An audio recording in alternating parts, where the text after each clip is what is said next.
Bueno, lo que decía Stiglitz es que, digamos, empieza a aparecer ya cuál es la contradicción de esta digamos, de que era la globalización no pudo cumplir con esta promesa de beneficio económico y se mantuvo la pobreza y aumentó la pobreza y demás, porque en el fondo también estos países que tenían que comprar, era un ida y vuelta, yo te vendo y te compro, no se cumplía. Entonces Estados Unidos, cuentan por ejemplo el proteccionismo de Estados Unidos agrícola, que en vez de comprarlo, los países que tenían que comprarle, venga, hay un mensaje en el chat que quiero ver qué es, no se olvide de grabar, profe, no, estoy grabando, ¿no es cierto? Sí, estoy grabando, ¿no es cierto? ¿Ven ahí la camarita que graba? No, no se ve la camarita, por eso. ¿No la ven? Esperen que me fijo. Bueno, muy bien. Estoy grabando ahora, Ahora perfecto. sí, dice Jacqueline, empezó a grabar, ahora sí. Gracias por avisar.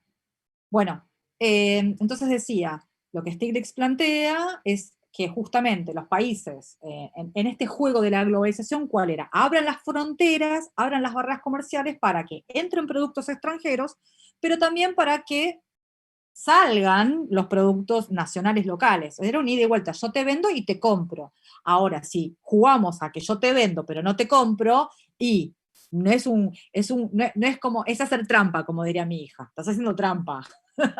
Estás haciendo trampa. Entonces, lo que se le acusaba a Stiglitz, lo que acusaba es de la hipocresía, es decir, vos me pediste que abra la barrera, pero no me comprás. Y ahí es donde aparece la hipocresía. Bueno, ¿cuáles son las instituciones que gestionaron esta globalización? Bueno, algunas ya las mencioné, en verdad, las dos ya las mencioné.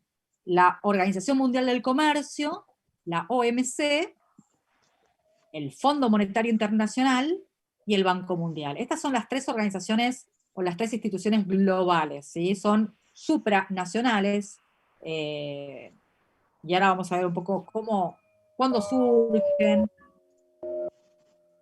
Eh, el FMI, y apaguen el micrófono porque hay algo que está acoplando, ¿eh?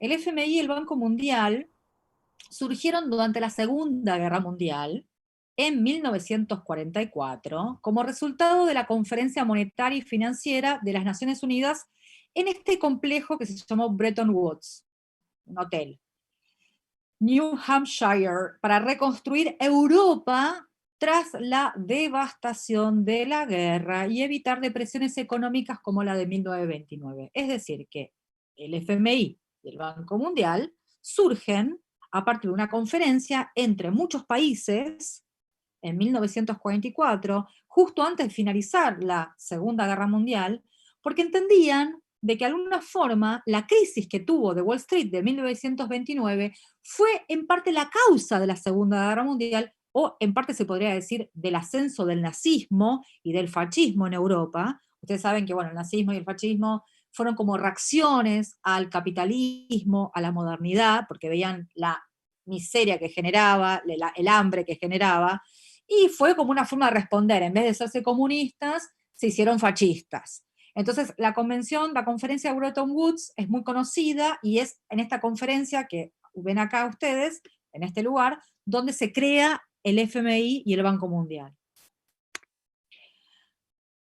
Bueno, el FMI nació como una acción colectiva, es decir, de varios países a nivel global para lograr la estabilidad económica, porque consideraban que los mercados no funcionaban bien, que había crisis, y digamos, o sea, ellos lo que querían lograr era una institución que pueda coordinar a los países, y eso podría afectar estas crisis a la economía de los países. O sea, querían crear una organización que pudiera coordinar y evitar crisis. Ahora bien, lo que plantea Stiglitz, que es muy interesante y yo no lo sabía, es que el FMI es una institución pública que se financia, eso sí lo sabía, con el dinero de todos. O sea, cada país miembro tiene que aportar cierto porcentaje, pero lo que es interesante que plantea Stiglitz es pública, pero no responde ni da cuenta a todos los ciudadanos. Ustedes saben que en lo público tiene que dar cuenta, que se llama en inglés algo muy famoso, es un concepto que se llama accountability, que es dar cuenta de, por ejemplo, un consorcio.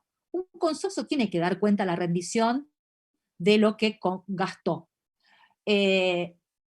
Las empresas tienen que dar cuenta de las rendiciones, las auditorías, O sea, por lo general, los políticos tienen que dar, el Estado tiene que mostrar, nosotros no lo vemos, pero los diputados y los senadores y demás personas que trabajan en el Estado pueden hacer contrapesos para ver en qué se gastó, si hubo corrupción, si se investiga esto o lo otro. Entonces, lo que dice es que el Fondo Monetario Internacional es una institución pública, se banca, se financia con dinero de todos, pero no responde ni da cuenta a todos los ciudadanos. O sea, le falta transparencia, dice él. Y eso es interesante de plantear. Les muestro un poquito este video. Hola, ¿qué tal? ¿Cómo va? Hoy vamos a hablar sobre los acuerdos de Bretton Woods. Bien, los acuerdos de Bretton Woods son el resultado de la Conferencia Monetaria y Financiera de las Naciones Unidas que tuvo lugar entre el 1 y 22 de julio de 1944. El nombre se debe al complejo hotelero de Bretton Woods, donde se celebró dicho acuerdo. En estos acuerdos se establecieron las normas a cumplir en las relaciones comerciales y financieras entre los países más industrializados. De esta conferencia también nació el Banco Mundial y el Fondo Monetario Internacional. Sigamos hablando sobre los objetivos de estos acuerdos. Entre los objetivos estaba la creación del Fondo Monetario Internacional, como también así del Banco Mundial, también del Banco Internacional para la Reconstrucción y el Desarrollo, y la Organización del Comercio, la OMC. ¿Para qué? Para la reconstrucción de la economía mundial y alcanzar la paz y la prosperidad. También, bueno, no vamos a ver todo el video porque no nos va a dar garantizar tiempo. la estabilidad monetaria ver en el plan por su cuenta. Oye, me perdí acá. Pero bueno, la cuestión es que esta conferencia de Bretton Woods es lo que va a dar nacimiento al FMI, al Banco Mundial y al origen de la Organización Mundial del Comercio, que antes no se llamaba así, se llamaba de otra forma. Bien. Acá hay una imagen, ¿no?, que yo elegí a propósito, en donde la balanza se tira más para el lado del mercado que para el Estado. O sea que, para, digamos, entender un poco qué significa esto, se podría decir que lo que es rojo, y es el Estado, hace referencia a lo público, a lo que es de todos, se podría decir. Y lo azul significa lo que es privado, lo que es de algunos. ¿Mm? Entonces, la balanza tira para el lado de lo privado, la privatización, la lógica del mercado, del consumo, el consumo, digamos, la lógica de lo privado, no de lo público. Acá tenemos otra imagen, que es este señor, dice, llegó la hora de ajustarnos el cinturón, pero ¿quién lo va a sufrir? El que está dentro del cinturón, el ajuste. Y abajo acá dice, cambiamos nuestra forma de pensar, dice el señor del FMI. Ahora queremos un mundo menos desigual, de ser posible, que todos los países del planeta sean como Burkina Faso, que es un país africano, ¿no? Bueno, simpático acá el señor. Bueno, primera imagen. El FMI ha cambiado profundamente a lo largo del tiempo. Ahora proclama la supremacía del mercado. ¿Por qué? Porque el FMI, cuando surgió con fines, digamos, más heterodoxos, como se le dice en economía, que era que el Estado intervenga en la economía para evitar crisis, no que la economía, o que el mercado, mejor dicho, se ocupe de regular. O sea, la economía puede estar regulada por el Estado como un Estado que interviene, o si el Estado no interviene y se retira, es el mercado mismo con su lógica caótica de la mano invisible, es decir, oferta-demanda, que supuestamente regula, pero lo que la historia ha demostrado es que el mercado no puede regular por sí mismo porque genera crisis. Pero sin embargo, el FMI a lo largo de estos 70 años fue cambiando, y fue cambiando de pensar en que el Estado regule a que el mercado regule, o sea, hubo un giro. Hoy el FMI solo aporta dinero a los países, o mejor dicho, aporta dinero si los países emprenden políticas de reducción del déficit fiscal o aumento de impuestos. Antes, el FMI, digamos, no tenía este criterio para ofrecer ayudas económicas a los países. Hoy te ofrece ayuda si emprendes políticas de reducción del déficit fiscal. ¿Qué es el déficit fiscal? Es muy sencillo. El déficit fiscal es esa balanza, se podría decir, que tiene un Estado como si el que tuviera un hogar, entre lo que ingresa de dinero y lo que sale de dinero, entre lo que yo gano y lo que gasto. Si yo gasto más de lo que gano, mi balanza va a ser negativa. Voy a tener un déficit fiscal. Por lo tanto, lo que plantea el FMI es, ok, yo te presto dinero, pero necesito que gastes menos o aumentes los impuestos. El cambio más dramático del FMI ocurrió durante los años 80. El giro que yo les decía antes del FMI se dio en los 80 cuando Margaret Thatcher, la dama de hierro, la famosa señora con la que hacemos esta nefasta guerra de las Malvinas en el 82, en plena dictadura, y Ronald Reagan, ex actor de Far West de Estados Unidos, que después deviene presidente, predicaron la ideología del libre mercado, neoliberalismo. A partir de entonces, el FMI y el Banco Mundial se convirtieron en instituciones misioneras. En vez de llevar la religión, llevaron la religión del mercado, el dios dinero, ¿ok? Este es el cambio profundo que tiene el FMI. Acá tenemos esta imagen. Medidas económicas lo esconde, ¿no? Como diciendo, bueno, ok, yo te escondo esto, pero es lo que se viene, es el FMI. Ok, yo te doy una ayudita, dice. Yo te ayudo, pero mirá la ayuda dónde está. ¿Atada a qué? A una deuda. Porque a mí no me interesa, en verdad, es que vos aceptes el dinero para después pagarme la deuda. O sea, es un negocio financiero lo que hay detrás, ¿sí? Los países que necesitaban el dinero, la ayuda económica, tuvieron que adoptar dichas medidas incluso a costa del escepticismo de la población. Decían, no sé si queremos esto. Bueno, no importa, ¿querés esta ayuda? Tenés que aceptar estas medidas económicas. Y la organización, acá escribí mal. Esperen. ¿Y la Organización Mundial del Comercio qué es? Porque hasta ahora hablamos del FMI, ¿no? El FMI como este organismo internacional que te da préstamos, créditos, para que no vayas, digamos, a un default, para que te puedas, para lo macro, digamos, de la economía del país, pero a costa de eso te va a pedir medidas, que adoptes políticas económicas en tu país de reducción del déficit fiscal. Ahora bien, la Organización Mundial del Comercio, ¿qué es? ¿Qué hace acá en todo esto? ¿Y cómo influyó en todo esto? Veamos este breve videíto. Organización para liberalizar el comercio, foro para que los gobiernos negocien acuerdos, sistema para regular el comercio internacional. Hay muchas formas y ninguna simple de definir cómo opera la OMC, el organismo internacional que tiene voz y voto en las decisiones estadounidenses sobre importaciones y exportaciones. Establecida formalmente en Ginebra en 1995, cerca de 160 países pertenecen a la OMC, incluidos Estados Unidos, Reino Unido, Alemania, Brasil, Corea del Sur, Japón, Canadá y México. Estados Unidos fue un arquitecto clave del sistema, pero Trump siempre ha sido crítico hacia la institución. Las cuestiones legales que se plantean ahora con los aranceles sobre las importaciones de acero y aluminio, impuestos por el presidente estadounidense, marcan un nuevo distanciamiento. Entra ahí uno de los papeles fundamentales de la organización: resolver diferencias y reducir tensiones comerciales entre los socios.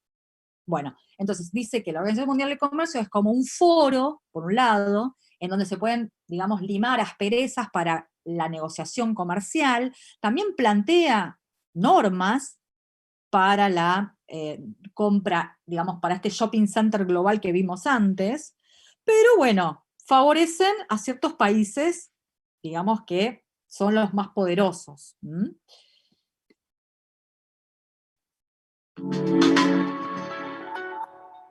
Poco ha quedado en este acuerdo de la ambiciosa agenda de Doha. El modelo original proponía que los países ricos abran sus mercados a la agricultura de las naciones pobres, que a su vez facilitarían la entrada de bienes manufacturados. Vamos a tratar de este tema con nuestro analista económico Pablo Cúmez. Pablo, buenos días. En lugar de ese modelo original, lo acordado incluye básicamente la simplificación de trámites de aduana. ¿Se puede hablar entonces de éxito después de la reunión en Bali? Se puede hablar de éxito en tanto es el primer acuerdo global en toda la historia de la Organización Mundial del Comercio. No obstante, está claro que es un paso pequeño, pero positivo. Sobre todo se han logrado otros dos objetivos, además de la simplificación de los trámites aduaneros. Primero se llegó a consenso. Bueno, acá lo que está, digamos, yo le dije este video porque justamente lo que plantea es, bueno, en un primer momento, estos acuerdos comerciales eran ida y vuelta. Yo te vendo, es lo que yo les mostré antes con la imagen del muro de Estados Unidos. No hay lugar para el proteccionismo. O sea, es lo opuesto a la globalización, el proteccionismo. Sin embargo, hay países que adoptan el proteccionismo y no compran al que le está vendiendo. Entonces, digamos, así no funciona el juego.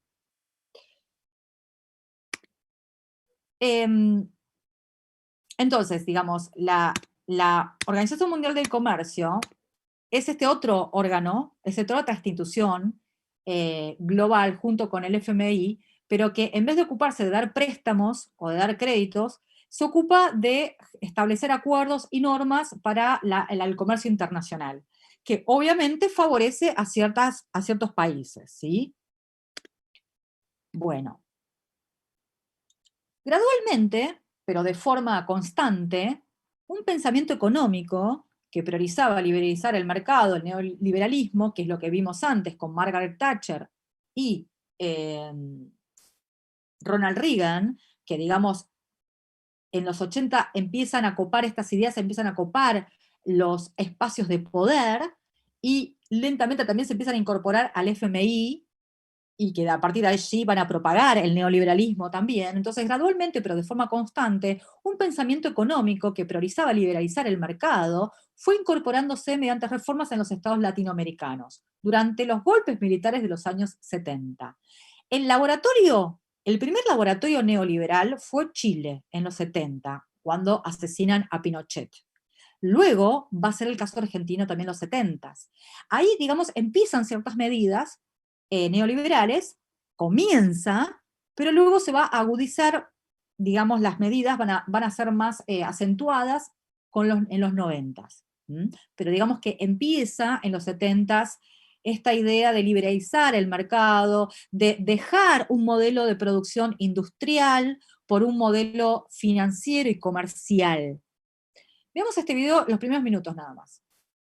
Si eres latinoamericano como yo, seguramente has escuchado esto del éxito del modelo económico chileno, el ejemplo a seguir en América Latina, o como le llamó el propio presidente chileno, el oasis en medio de una región con serios problemas económicos. Pero a mediados de octubre llegaron las protestas masivas en Chile. Gente de todas las clases sociales salieron a protestar a las calles. Cacerolazos contra la desigualdad, hartazgo, rechazo a la clase política. Y esto ha puesto al también llamado milagro económico en cuestionamiento y en el centro del debate.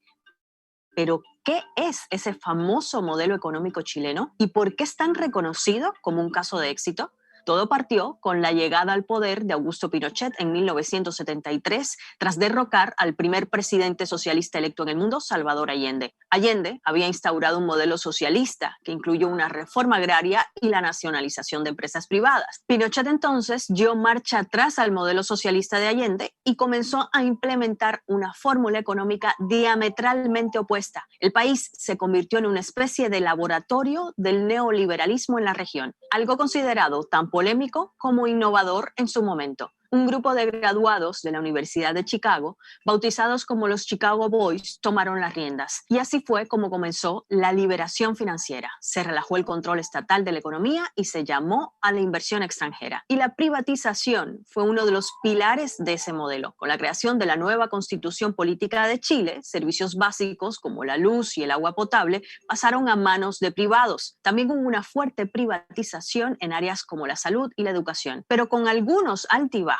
la fórmula económica parecía funcionar, o al menos eso decían las cifras macroeconómicas. El Producto Interno Bruto chileno comenzó a despegar, el ascenso fue casi constante y muy superior a la media de América Latina.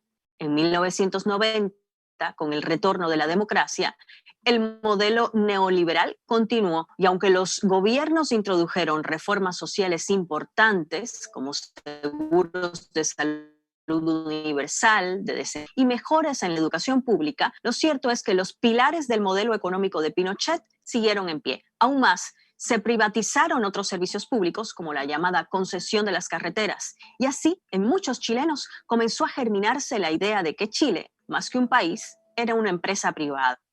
Bueno, hasta ahí.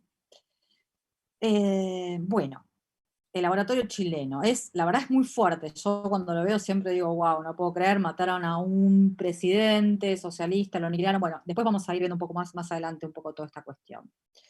Entonces, para ir finalizando, ¿por qué la globalización generó tanto malestar? ¿No? Podemos decir que hasta ahora, por lo que vimos en esta clase, porque las instituciones globales, los países ricos y las empresas globales forzaron a los países pobres a eliminar sus barreras comerciales, pero que ellos mantuvieron las suyas y esto les impidió a los países pobres exportar sus materias primas. Esto se tradujo en aumento de la pobreza y desempleo. Esto por un lado.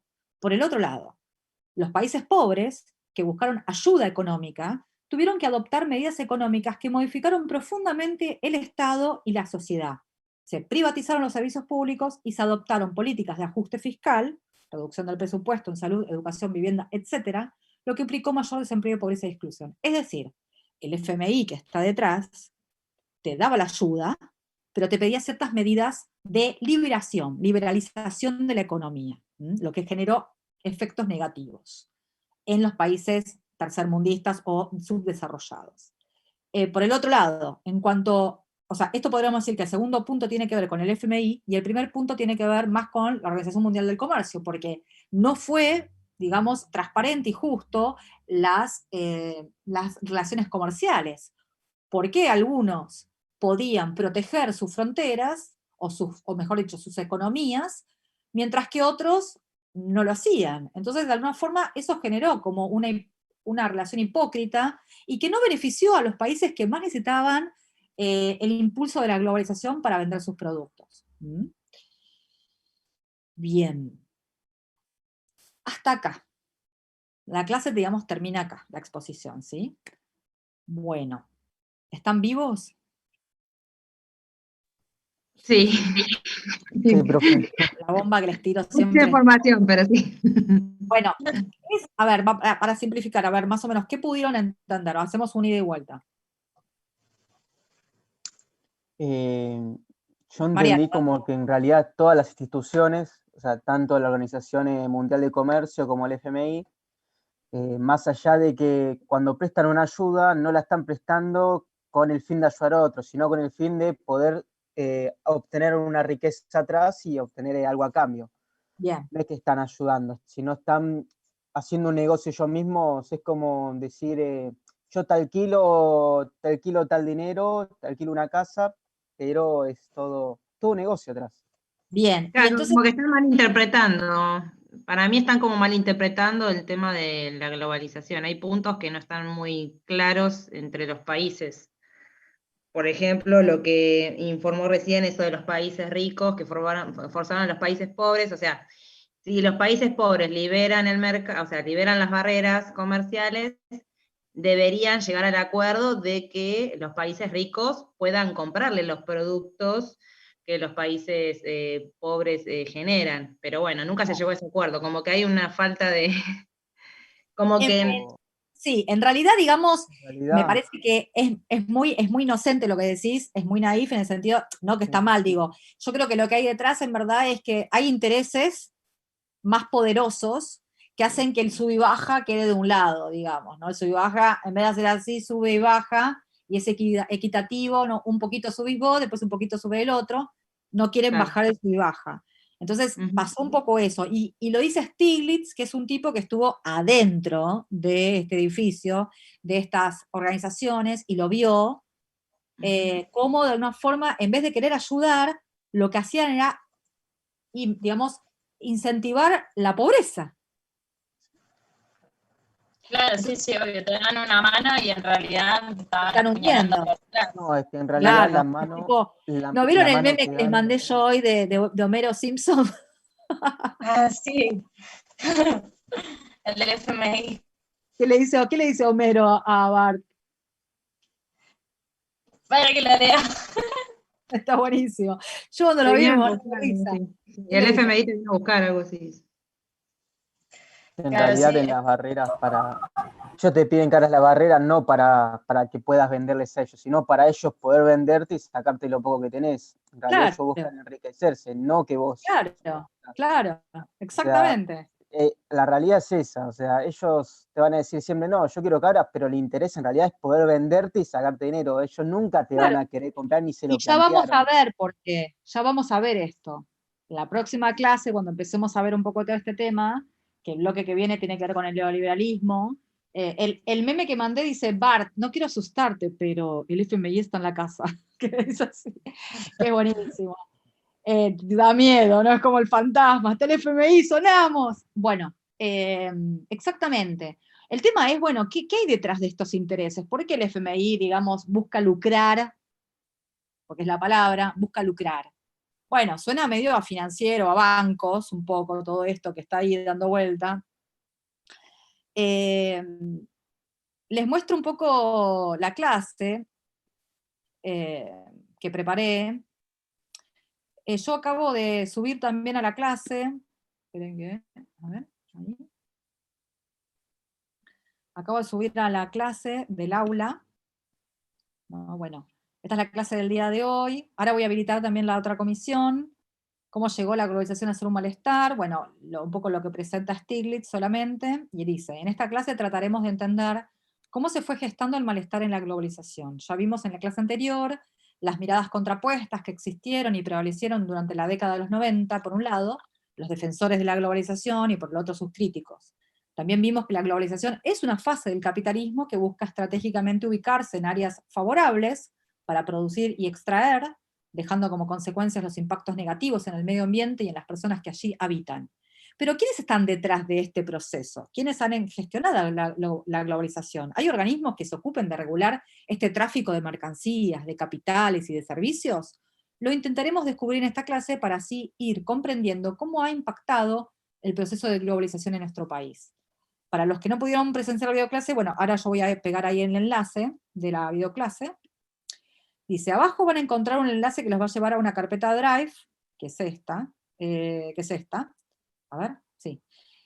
Allí encontrarán 7 archivos de lectura, son fragmentos que fui escogiendo yo del libro Malestar en la globalización, de Joseph Stiglitz, premio Nobel, y Crítica de globalización. Están ordenados del 1 al 7, vayan leyéndolos según el orden numérico. Vean primero la videoclase, los que no la vieron, luego los fragmentos del libro, y finalizar la actividad, que es algo muy sencillo, es lean, y después traten de charlar. Es individual, traten de hacerlo individual porque es algo muy sencillo. Traten de charlar con sus familias o familiares o lo que sea, y traten de preguntarles qué ellos saben del FMI y de la Organización Mundial del Comercio, y luego volcarlo acá, a ver qué les contaron ellos, como una especie de entrevista. Estos son los archivos que yo les doy para leer.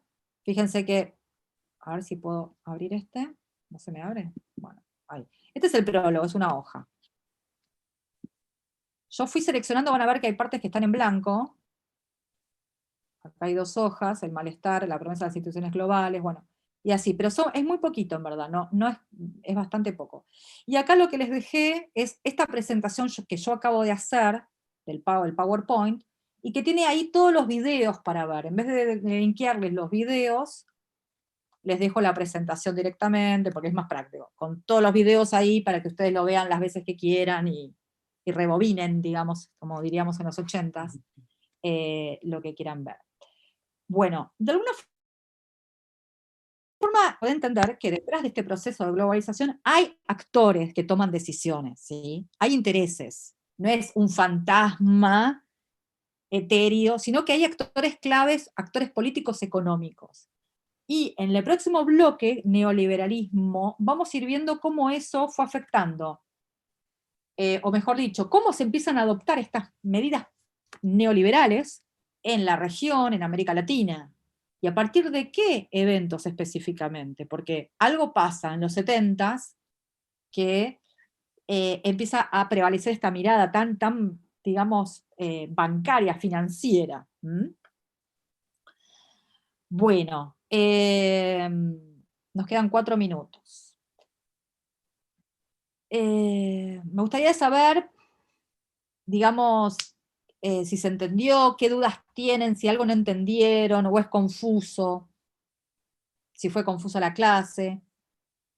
Se entendió bastante bien, yo mi punto de vista. Sí, es mucho de golpe, pero si uno lo piensa y lo analiza, es como que todo va agarrado de la mano. Sí.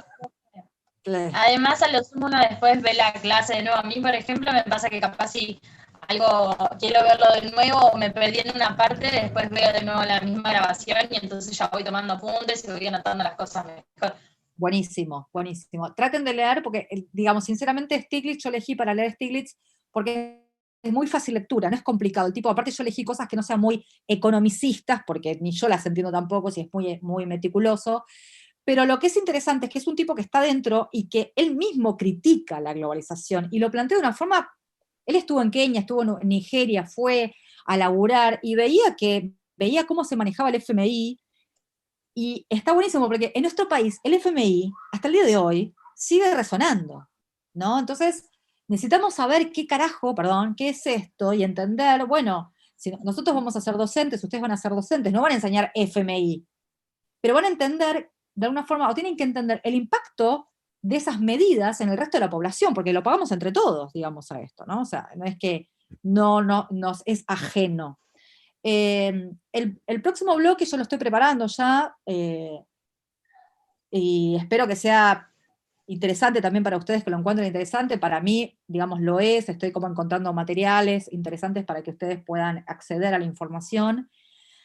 Así que bueno, si no hay más, si no, nadie tiene dudas o preguntas, después cualquier cosa pueden escribirme, pueden usar el foro también para compartir, digamos, lo que quieran, aparte de las entrevistas que pueden hacerle a sus familiares o amigos, y compartirlo. Pueden escribir allí las dudas que tengan. Y bueno, nos estaríamos encontrando en 15 días para empezar un bloque nuevo, ¿sí? Ya terminamos con globalización, pero en verdad neoliberalismo y globalización van de la mano. Entonces, no vamos a dejar de ver globalización, vamos a meternos, se podría decir que la globalización es un aspecto más económico y que el neoliberalismo es un aspecto político, pero que están súper unidas. Entonces, digamos, va a estar todo el tiempo dando vuelta ahí muchas cosas que vimos. Se me hizo la idea, profe, que Joseph entró, viste, al Banco Mundial y entró buscando oro y encontró cobre. Cobre encontró, cobre es valioso. Plomo, como... Encontró chapa, encontró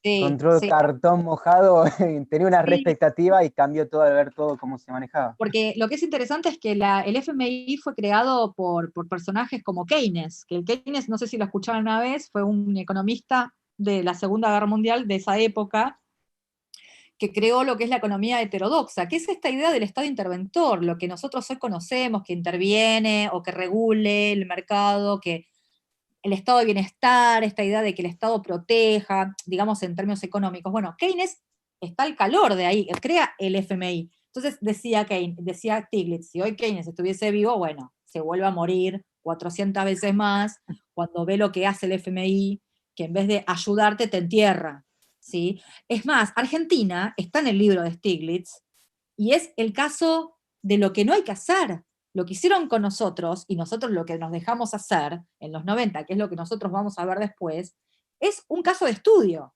de las malas políticas del FMI. Y está bueno que esto, digamos, sí, Dani, no sé quién está hablando. Vani. No, dije que claro, sí, que somos un ejemplo de lo que no hay que hacer, de cómo nos utilizaron, nos manipularon. Y también algunos se aprovecharon, digamos, porque algunos salieron